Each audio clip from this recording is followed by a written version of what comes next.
Radyo Himig Alon 40.1 FM. Ang inyong tagapaghatid ng mga kwentong bayan.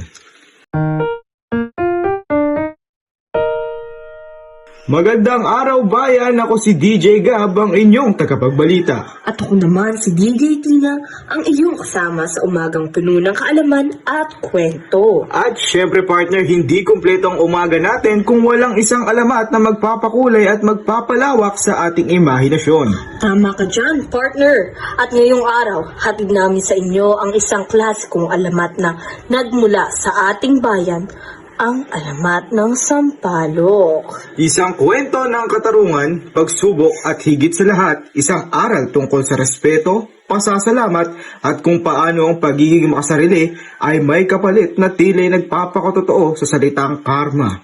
Tumpak, partner.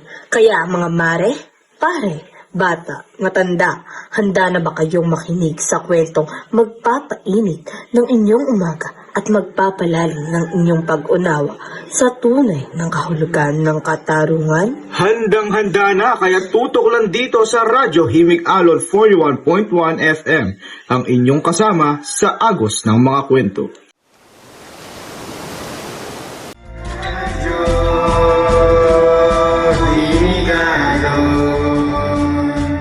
Noong unang panahon, sa isang malayong kaharian, may tatlong prinsipe magkakaibigan. Ito ay sina Prinsipe Samuel, Prinsipe Palileo, at Prinsipe Locario. Ang ugali ng tatlong prinsipe ito ay pawang masasama, kung kaya't sa tuwing sila ay magkakasama, sigurado may mangyayaring masama. Baliw, kumusta? Kamahalan po? Ano po yan? Baliw, ba't ganyan ang tsura mo? Umili ka daw. Oh, ganyan. Ano pangit pa rin yan?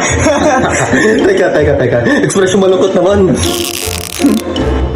Ang mga may kapansanan at kulang sa pag-iisip ay kanilang pinaglalaruan. Ang mga may hirap na tao naman ay kanilang minamaliit. Wala rin silang galang kahit sa mga matatanda. Tama na po! Wala ba kayong awa? Mga kamahalan, may sakit po siya. Ano yan? Nagre-reklamo ka ba? Prinsipe Locario, parang awa niyo na po. Tama na po. Nagsasabi lang naman ang matanda.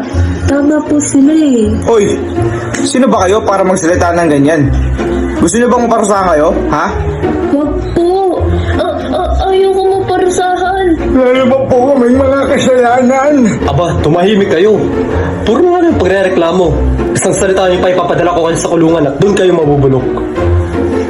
Kung merong mga ngatwiran at magre-reklamo, ito ay kanilang ipapakulong. Mabait lamang sila sa mga kagaya nilang mayayaman at kauri nilang dugong bughaw.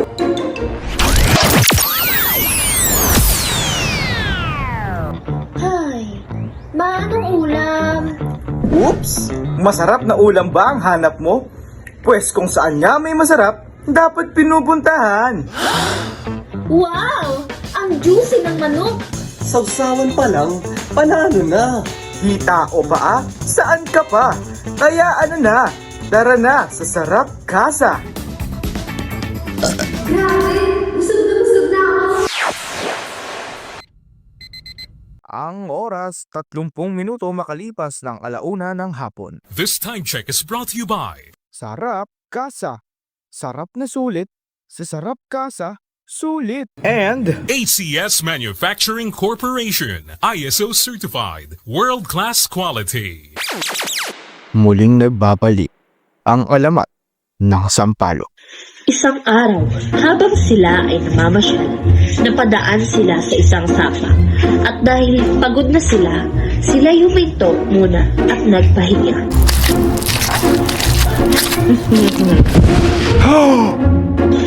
Locario, Palileo, hindi kayo tignan niyo to. Sadyan alinanan. Habang nagpapahinga, natanaw ng mga prinsipe ang mga nalilihong dalaga na hindi kalayuan sa kanilang kinaroroonan. Imbis na igalang at umalis, pinagtatawanan nila ang mga babae na parabang nambabastos. Ay mga babae, anong ginagawa nyo? Ang papangit nyo naman, dito pa kayo niligo? Oy, Samuel, wala pa silang sariling banyo. Nagsalita ang isa sa mga dalaga at magalang na sinabing, Kamahalan, huwag po sana ninyo kaming panoorin at pagtawanan. Anong sinabi mo? Inutusan mo ba ako, ha? Aray! Hindi po, kamahalan. Dito, sakta nga dito. Walang kwenta. Nagsasalitaan mo ang prinsipe ng ganito? Mga kamahalan, tigilan niyo na po. Ang kapal na mukha mo. Huwag na akong pakialam.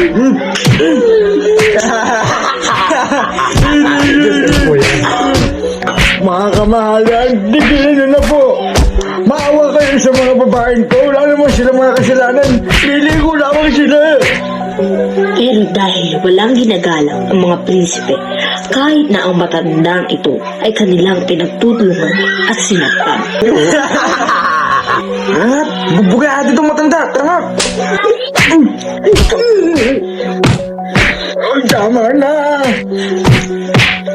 Gustuhin naman ng mga dalagang tulungan ang matanda. Wala silang magawa dahil sila'y takot na takot. Habang sinasaktan ng tatlong prinsipe ang matanda, sila ay nagulat nang nakita nilang nagbabagong anyo ang matanda. Isa pala siyang engkantado.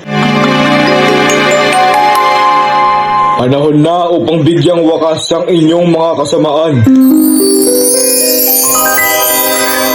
Laking gulat ng mga tao nang biglang naalis ang mga mata ng mga prinsipe. Ito ay nilalaglag at nilamon ng lupa. Dahil dito, natakot at napatakbo ang lahat ng mga tao.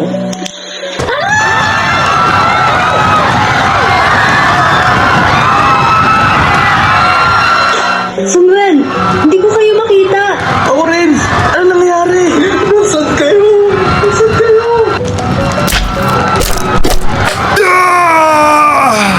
Kinabukas, nagulat ang lahat sa biglang pagtubo ng puno kung saan lumubog ang mga mata ng tatlong prinsipe. Na kanilang tikman ang bunga nito. Woo! Ang asim! Hala, parang mga matang nakapikit. Dito naalala ng mga tao ang mga mata nila Prinsipe Samuel, Galileo at Lucario, kung kaya't tinawag nilang sampalok mula sa pinagsama-samang pangalan ng mga prinsipe. Dahil ang sampalok ay ubod ng asin, kagaya ng kanilang mga ugali.